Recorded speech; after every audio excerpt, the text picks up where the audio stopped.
अरे कुछ ही तो ग्लोबल सर्वेज में हम कहीं आते हैं, ग्लोबल टॉप 300 में कहीं नाम नहीं है, ग्लोबल टॉप 500 में जो कि टाइम सर्वे ने किया था, global index on arts and humanities में, उसमें टॉप 500 में सिर्फ 2 universities I, Delhi university and आपका जेएनयू। अरे टाइम छोड़ो, एचआरडी मिनिस्ट्री के खुद के नेशनल इंस्टीट्यूशनल रैंकिंग में जेएनयू कंसिस्टेंटली या तो नंबर 2 या तो नंबर 3 पे आती है।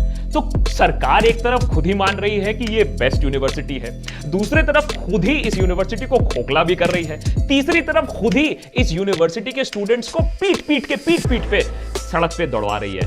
कौन से ऐसे डेमोक्रेसी में होता है कि आप एक तरफ कहते हो ये बेस्ट इंस्टीट्यूशन है और उसी इंस्टीट्यूशन के स्टूडेंट्स को दौड़ा के आप मारते हो जब वो कहते हैं कि फीस बहुत ज्यादा हो गया है। भाई दिल्ली पुलिस को जेएनयू स्टूडेंट्स पर लाठीचार्ज नहीं करना चाहिए था। क्यों? क्योंकि कोई भी सभ्य समाज अपने बुजुर्गों के साथ ऐसा सलूक तो नहीं करता। पहली बात तो यह है, जो एज पे सवाल उठाया जा रहा है, इस देश में कोई भी इंसान पीएचडी करेगा तो उसको 28 से 30 साल लगेगा। इसमें मैं ये कह रहा हूँ कि 30 साल में हमने पीएचडी की तो ये गुनाह है, और 33 साल में प्रधानमंत्री एमए किए तो ये बड़ा वाहवाही का बात है। और ये सारा गुस्सा इसलिए निकाला गया क्योंकि हॉस्टल के कमरे की फीस 10 रुपए से बढ़ाकर 300 रुपए कर दी गई। क्या बात है। अभी जेएनयू में पढ़ने वाले एक छात्र की हॉस्टल की सालाना फीस 27,600 रुपए से लेकर 32,000 रुपए तक है, लेकिन नए नियम लागू होने के बाद ये 61,000 रुपए से 66,000 रुपए तक हो जाएगी। इसके बाद जेएनयू देश में सबसे महंगी सेंट्रल यूनिवर्सिटी हो जाएगी। आप कहते हैं कि बच्चे गरीब हैं और वो कमरे के किराए के अलावा बाकी बढ़े हुए पैसे नहीं दे सकते, तो सवाल ये है कि क्या पूरे देश में सिर्फ जेएनयू में पढ़ने वाले बच्चे गरीब हैं? जेएनयू के बगल में आईआईटी दिल्ली है, इसी शहर में दिल्ली यूनिवर्सिटी है, दोनों जगह हॉस्टल फीस और खर्चे जेएनयू से भी ज्यादा हैं। दिल्ली यूनिवर्सिटी में सालाना हॉस्टल फीस 40,000 से लेकर 55,000 रुपए है। जामिया मिलिया इस्लामिया यूनिवर्सिटी में ये 35,000 रुपए है। शांति निकेतन विश्व भारती यूनिवर्सिटी में ये 21,600 रुपए से 30,400 रुपए है। इलाहाबाद यूनिवर्सिटी में 28,500 रुपए है। यूनिवर्सिटी में बीएचयू में ये फीस 27,400 रुपए है। पौंडीचेरी यूनिवर्सिटी में ये 12,000 से 15,200 रुपए है। अलीगढ़ मुस्लिम यूनिवर्सिटी में 14,400 रुपए है। हैदराबाद यूनिवर्सिटी में 14,000 रुपए है। सवाल ये है कि बजाय प्रशासन की बात पर यकीन करने के ये स्टूडेंट्स इसमें साजिश क्यों ढूंढने लगते हैं, समझ नहीं आया मेरे को। क्योंकि ये एक मीटिंग के तहत हुआ है, 28 अक्टूबर को हुआ था आईएचए मीटिंग, जिसमें इंटर हॉल एडमिनिस्ट्रेशन मीटिंग बोला जाता है, जहाँ पे हॉस्टल की सारे जो कानून होते हैं या कोई पॉलिसी लिया जाता है उससे लागू होता है डिसीजन होके। वहाँ पे जेएनयू छात्र संघ के किसी भी मेंबर को बुलाया नहीं गया था। आप बुलाते नहीं हैं, पहले तो आप जेएनयू को रिकॉग्नाइज नहीं कर रहे हैं, कोर्ट से जाकर के डिसीजन हुआ है फिर भी आप रिकॉग्नाइज नहीं करते हैं यहाँ पे। दूसरी बात, 10 मिनट पहले आप हॉस्टल प्रेसिडेंट को मेल करते हैं कि आप आइए और मीटिंग में अटेंड कीजिए। हॉस्टल प्रेसिडेंट नहीं जाते हैं फिर भी आप उसको पास कर लेते हैं। डीन आपका हेल्थ सेंटर में पड़ा हुआ रहता है, हम लोग प्रोटेस्ट कर रहे होता है, एसोसिएट डीन के चेयरमैनशिप में आप पास कर लेते हैं, और आज तक मिनट्स आपने नहीं दिया है मीटिंग्स का। वो अपने आप में अनडेमोक्रेटिक, और इतना दिन से यूनिवर्सिटी बंद है और एक बार भी वाइस चांसलर बात नहीं कर रहा है। ठीक है, आप रेक्टर को भेजिए, आप प्रॉक्टर को भेजिए, आप डीन को बोलिए की बात करिए, कोई आकर के बात नहीं कर रहा है। ये है इतना अनडेमोक्रेटिक तरीके से आप सारा कुछ कर रहे हैं, तो हम लोग इसके लिए प्रोटेस्ट कर रहे हैं। हम यहाँ पे रह पाते हैं, लोग बोलते हैं 10 रुपए का महीना लगता है, 10 रुपए का महीना नहीं लगता है। 3,000 रुपया हमारा खाने का बिल आता है, 2800 से 3,000 रुपया। उसके अलावा हमारा फोटो शेयर कराना हुआ, बुक खरीदना हुआ, प्रिंट आउट लेना हुआ, ये तमाम जो खर्चे हैं लगभग हर महीने 3 से 4,000 आते हैं। तो सिर्फ मामला नहीं 10 रुपए का, 10 रुपए के साथ और भी तो खर्चे हैं ना। और एक कैसे गरीब छात्र हैं जो हाथ में 30,000 का मोबाइल फोन लेकर 300 रुपए के किराए का विरोध कर रहे हैं। भैया मैं अबोध हूँ, असहाय हूँ, अपनी तमाम बुद्धि और जीवन के एक्सपीरियंस से इस गरीबी और गरीबों की इस आधुनिकता को समझने में असमर्थ हूँ। प्लीज प्रभु मुझे इस गरीबी को समझने की थोड़ी शक्ति दे, क्षमता दे प्लीज। तो भैया से जानना चाहूँगा कि एलीट का डेफिनेशन क्या है। जेएनयू का डाटा ये कहता है कि यहाँ पे 40 से 45% बच्चे जो है उनका 12,000 से कम इनकम है। तो मेरे पिताजी खुद is a driver by profession, तो मुझे एलीट और नॉन एलिटलेस का डेफिनेशन कुछ पता नहीं है। मुझे बस इतना पता है कि ये फ़ी हाइक होगा तो हम यहाँ नहीं रह पाएंगे, हम यहाँ नहीं पढ़ पाएंगे और हमें जाना पड़ेगा। I am masters first year, तो मुझे भी बीच मझधार में मुझे छोड़ के जाना पड़ेगा। पापा मेरे टेलर है जिनका 6,000 से भी काफ़ी कम इनकम होता है मंथली। वो अभी मुझे नहीं पढ़ाते, एक भैया है जो मुझे पैसा देते, वो सोशल वर्क करते, इसलिए वो मुझे पढ़ा पाते, इसलिए मैं यहाँ पर पढ़ पा रहा हूँ। ये कैसी गरीबी है जहाँ यूज्ड कॉन्डम को रबड़ की तरह यूज करके लड़कियां चोटी बांधती हुई दिखाई देती। झूठ बोलो, बार बार झूठ बोलो, जो भी बोल सकते हैं सब झूठ बोलो, जहां भी बोल सकते हैं झूठ बोलो, जितनी बार बोल सकते हैं झूठ बोलो, झूठ बोलो, झूठ बोलो। Very good. इसीलिए ये सारी बातें देखने और सुनने के बाद मुझे लगता है कि फीस बढ़ोतरी एक बहाना है। दरअसल इस कैंपस में जिस खास सोच का कब्जा है ना, उसे किसी न किसी बात पर विरोध तो करना ही।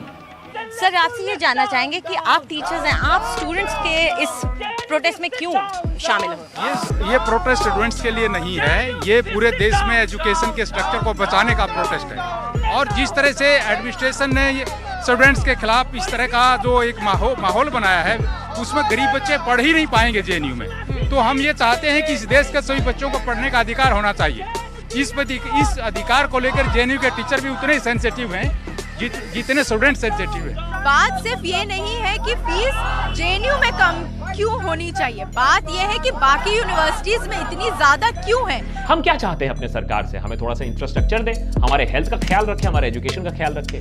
बाकी सारी डेमोक्रेसीज अब फ्री हेल्थ केयर और फ्री एजुकेशन की तरफ जा रही है और हम उससे पीछे हट रहे हैं। हेल्थ के बारे में आपको मालूम ही है, 1.12% हम लोग स्पेंड करते हैं अपनी बड़ी बड़ी जीडीपी का, और एजुकेशन पे हम स्पेंड करते हैं लगभग 3%, और वो भी एक काफी दिनों तक स्टैग्नेंट ही रहा है। Budget 2019 according to CMIE report, under spending 5 साल में 4 साल अंडर स्पेंड हुआ है। कितना? 4 लाख करोड़ रुपए खर्च ही नहीं किए गए थे 5 में से 4 साल, जो कि 2G स्कैम का दुगना अमाउंट होता है।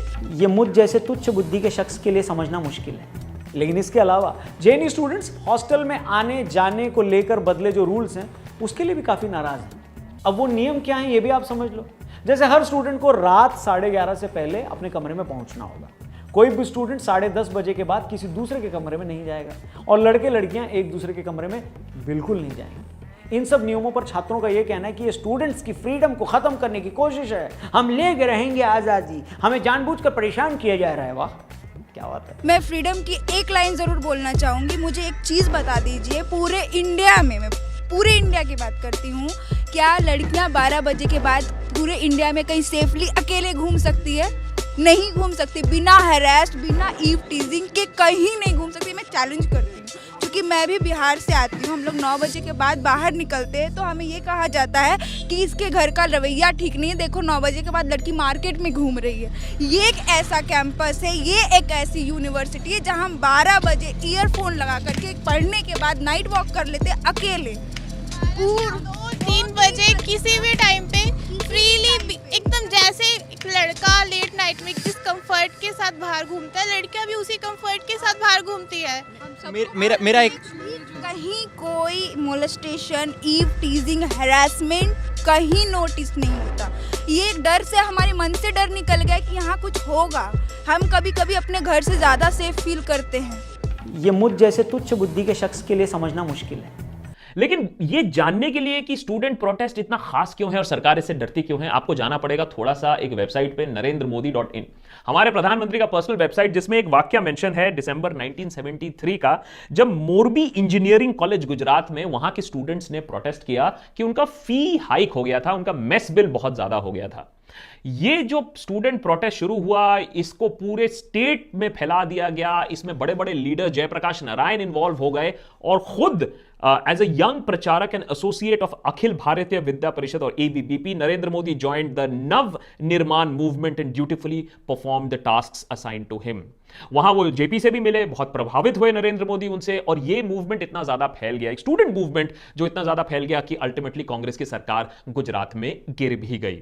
तो आप समझ सकते हैं क्यों हमारी सरकार स्टूडेंट्स से थोड़ा खासा डरी रहती है, क्योंकि कहां बात कहां चले जाए।